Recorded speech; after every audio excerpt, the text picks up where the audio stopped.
What's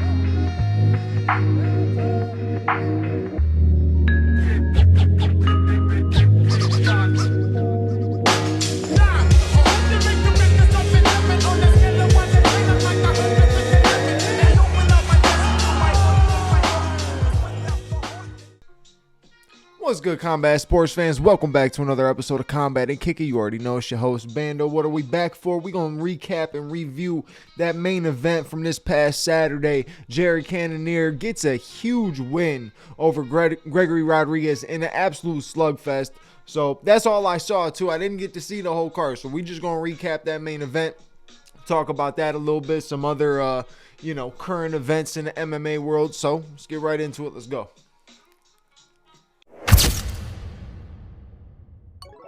So this past weekend, Jerry Cannonier took on Gregory Rodrigues and ended up getting a huge win over the RoboCop. Huge win. And the reason I say this, if you remember, if you watched the breakdown, I said he needs this win badly because that's 3 fights in a row he was gatekeeping. This was his 3rd fight he was gatekeeping, right? You lose to Nasruddin Imavov, you lose to Kyle Barallo. If he would have came in here and lost to Gregory Rodrigues, shit, at 40 years old, that's tough to bounce back from. It was last night when I posted this video. It won't be last night, but Saturday, Jerry Cannonier did not look like a 40-year-old.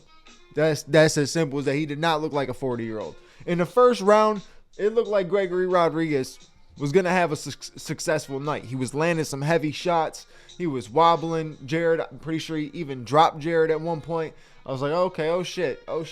He didn't really rock him, though. He kind of just dropped him, if that makes sense. He hit him, pushed, sent him back, but he wasn't wobbled or stunned or anything like that. He just got hit, But Jared looked good. Jared came back out and was making adjustments to do everything he needed to do. He was throwing good leg kicks. He was doing good work. He was clinching well. He was landing heavy shots. And in those engagements where it seemed like Gregory Rodrigues had the most success in the first round in these certain engagements, like they would get in a close counter engagement and throw a few punch combination at each other, right? They'd be exchanging.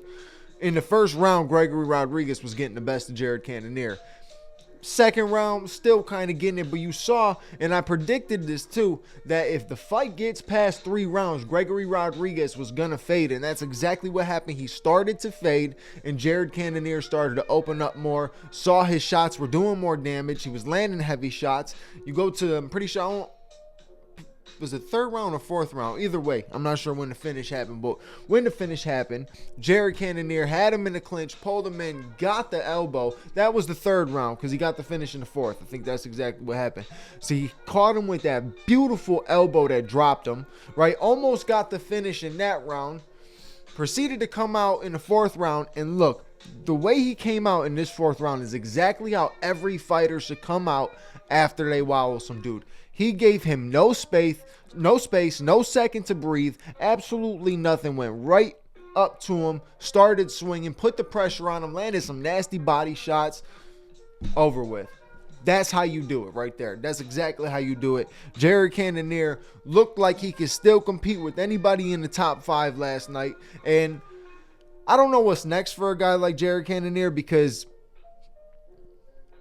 it's tough to say. You lost to 2 guys that are being pushed to the next level, and you lost, decisively.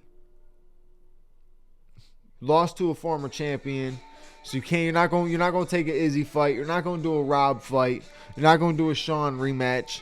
Not going to do an Imavov rematch. Not going to do a Barallo rematch. So what do you do with Jerry Cannonier? That's a really tough thing to come up with when you look through the top 5, top 10 of the division. What do you do with Jerry Cannonier after getting a win like that? How do you push him further after getting a win like that, and then also just be able to, reward him for getting a win like that? Like, you got to give him something. You can't give him another guy that's on the come up. You can't have him gatekeep another fight. You got to give him something that could let us know if he does have potential to stay in the top 5 for even longer than he's been.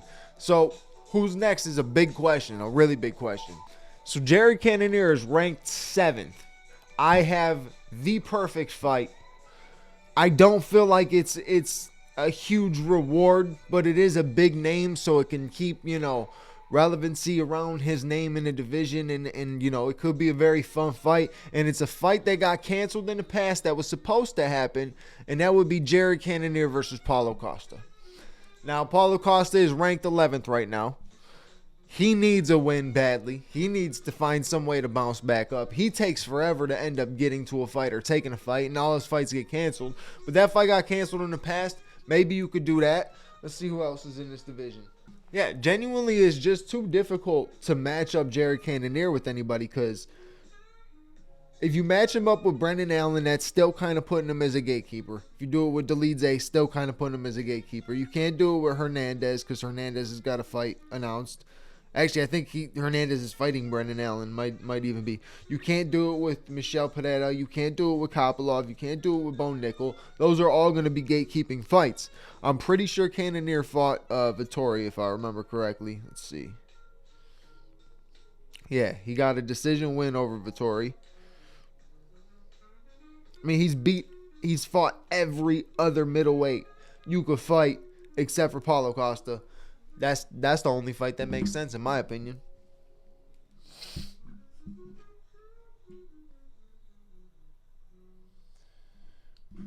And I don't really know what you do with Gregory Rodrigues. He's got a lot of potential. He's a slugger. He could put on exciting fights. So any type of exciting fight, you could end up putting him in with somebody who will bring a fight to him as well. I think that's who you put him up against. I don't know I can't think of anybody right off the top of my head, and there's definitely not going to be anybody in the top 15 that's going to be doing that. But you find him somebody that's exciting, and that's all you need for Gregory Rodrigues, especially just to keep him relevant a little bit, And since we're talking about main events, might as well do a quick breakdown on this weekend's main event just to get it out the way, because I know I'm not going to watch this entire card. Now, this card this weekend would have been one of the most stacked free cards that we've had in a while. It was panning out to be a banger-ass card. I mean, you had Henry Cejudo, Song Yadong as the main event. Then right under that was supposed to be Rob Font and Dominic Cruz. Then we were supposed to have Edson Barbosa and Steve Garcia. Curtis Blades versus Rizvan Kuniev, which got moved to the pay-per-view. A lot of fights were supposed to happen on this card that aren't happening, that made this card a little bit more lackluster. But it's still decent. You got a huge middleweight co-main event between Brendan Allen and Anthony Hernandez, because you need a fight to determine those guys in the division. If I go back right now, because I was just in the middleweight division, you got 9 versus 12. Brendan Allen's ranked 9. Anthony Hernandez is ranked 12. Anthony Hernandez needs the win to elevate. Brendan Allen needs the win to, stay his ground, because I don't think he's going to move up with a win like this. So just stay his ground. But that's something that you have to do when you get in the top 10. If you can't get yourself to the next, you got to hold your position at least. If you can't get to that next level for whatever reason, maybe the division's being stalled out. Maybe there's just a lot of guys in the division who look like they could be next or are making statements and stuff like that. Sometimes you can't do nothing about it, but you have to hold that position. When you are fighting a guy that is under you, you got to make sure he cannot go in there and make any statement off you, because Anthony Hernandez could bounce up real quick, right? Brendan Allen, he needs this win. He needs this win more than Anthony Hernandez, in my opinion.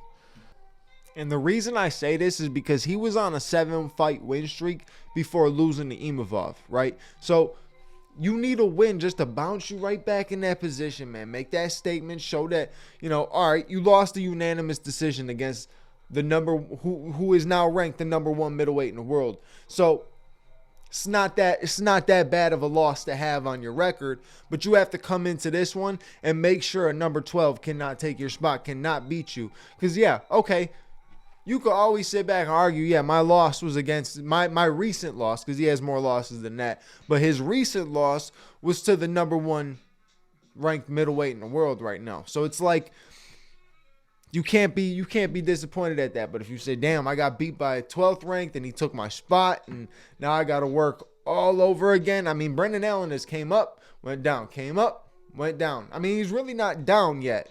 If he takes another loss, then he's going to be bouncing back down, especially when you, like I said, you fight a guy that's under you. So that's a very important co-main event. Very important. Obviously, you got two phenomenal submission experts when it comes to doing the groundwork. Brendan Allen, I feel like he is going to probably push the pace a little bit more. Anthony Hernandez kind of just goes where the fight goes, it feels like. And sometimes it benefits him, sometimes it doesn't. It did against Rodolfo Vieira when nobody expected him to win that fight, and he ended up getting a submission over him. You know, like, you can't count a guy like Anthony Hernandez out. He'll sneak up on you. But Brendan Allen he does have a lot of pressure. He does have skill, and if he's smart, if he fights this fight smart, I think he can end up getting a win. So, but that main event is very, very dope as well. You got Henry Cejudo going up against Song Yadong. Henry Cejudo, it's interesting, man. You're talking about a former 2-division champion who was actually like looking like he was going to be extremely dominant before he just chose to retire. Right, I kind of pissed a lot of fans off, pissed a lot of people off. He should have never retired. And you see the difference now. Him coming back has not been the exact same. The game has changed. The game's evolved. The next guys come up. The better guys start to fight. And shit changes. Shit changes. And he really screwed himself by retiring. And then, you know, you could have had some dope-ass fights. Could you imagine Henry at that time? And then right at the time that Henry was doing that, Petr Yan was on the come up. Could you imagine that fight? That fight would have been fun as fuck. But either way, yeah. So the 3-year layoff put him on a 2-fight losing skid. But he lost against two guys who, I mean, he lost to the former champion, which it's not a bad loss to take. You lost to Aljamain Sterling. It is what it is. Definitely not a fight that anybody expected Henry to actually lose. We expected Henry to come back and be able to control that fight, and he didn't. Then he ended up losing to Merab in a extremely decisive way. Merab picking him up, taking him to the other side of the octagon and slamming him did not make Henry Cejudo look like an Olympic wrestler. You know what I mean? And that sucked. But in this fight, it's a little bit different. You're now in the position of a gatekeeper, right? We're back to talking about gatekeeping.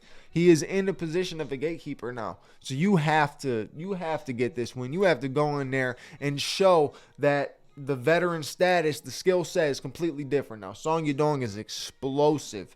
That man is explosive, and he don't give a fuck. He wants to come in there and scrap. He wants to get in your grill. He wants to swing. He doesn't care if the fight goes to the ground. He's got good takedown defense as well, but that man's got explosive hands and fast kicks.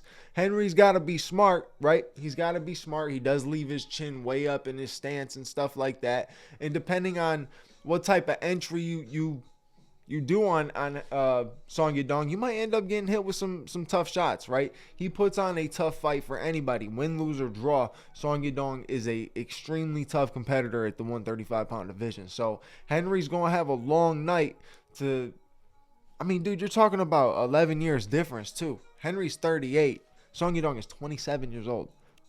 I mean, that's wild. Song Yadong has been in the UFC since 2017. The man is 27 years old. That's basically just getting started. That's crazy. Like, he's been in the UFC for this long, and he's only 27. He's only 27, and let's look at some of the guys he's fought, right? He's fought Corey Sandhagen. Obviously had the loss to Corey Sandhagen, but he put up a tough fight. He brought everything he could to Corey Sandhagen. He brought a very tough fight to him. Ended up losing. Next fight gets a first-round KO over Marlon Moraes. Let's see. He's got wins over Ricky Simon. He's got wins over Chris Gutierrez. Lost to Petr Yan. Put on a great fight against Petr Yan, though. And now he's going to fight Henry Cejudo. So, for a guy who's been in the UFC for as long, he's only 27. He's had some tough people, some tough fights on the resume. So, this is just adding another one. If he can go in there and finish a former 2-time champion, an Olympic champion, even though we haven't seen the same Henry Cejudo that we saw in 2019 and 2020, it's nowhere near the same Henry Cejudo. Still getting a win over that and having that name under your belt, it's huge. I think Song Yadong is actually going to get this fight done. I don't see... I didn't see anything from Henry in the last 2 fights that made me think that he's going to come into this fight and look like he's a improved guy. Now, I could be wrong. We just saw a 40-year-old Jerry Cannonier look phenomenal on Saturday, so I could be wrong. Age doesn't really always mean anything if he's fresh. But if he doesn't come in there with the right game plan, I think he gets cracked. Regardless of age, regardless of his fighting style, anything like that. If he goes in there with the wrong game plan and he gets cracked, I think he's going to sleep. I just think that's how it is. Obviously, like I said, we haven't seen the same Henry Cejudo in the last 2 fights. This one maybe could benefit him more because he's not fighting a guy who is a known wrestler or anything like that. So maybe once he does get his wrestling going, he can completely control on that level. But I don't see it happening. I don't see it happening, but I could be wrong. Like I say that in every freaking video. I could be wrong because it's very true. You can't predict anything in this fight game. It's so hard to predict anything in this fight game. So we'll see what happens on Saturday night, but I think it's going to be an extremely fun fight. That's what I can predict. I think it's going to be going over 3 rounds. If it doesn't go over 3 rounds, Song Yadong probably got the finish, or maybe even Henry got him down and said, fuck this, I'm not going to allow him to do anything on the feet. I'm going to shoot for a submission, go straight for a submission. Henry's not a known like submission artist, not always going for a submission or anything like that. He kind of is wrestling and getting ground and pound and stuff like that, but going to be a good fight. Going to be a good fight. The only bet I would take on that is I don't know, over. I don't know if the bet would probably be over 2.5. That would be the bet I would take, over 2.5. I don't know what it is. I'll look it up and then I'll post it below. But yeah, over 2.5 is probably the best bet. And if you want to bet on who's gonna win, I personally am leaning Song Yadong. So that's my prediction. That's my bet, and that's that episode. I appreciate you guys for watching. As always, you know what to do. Like, comment, subscribe. Hit the bell notification button so you know when the next episode is out. And I'll catch you on the next episode. Your boy Bando's out. Peace.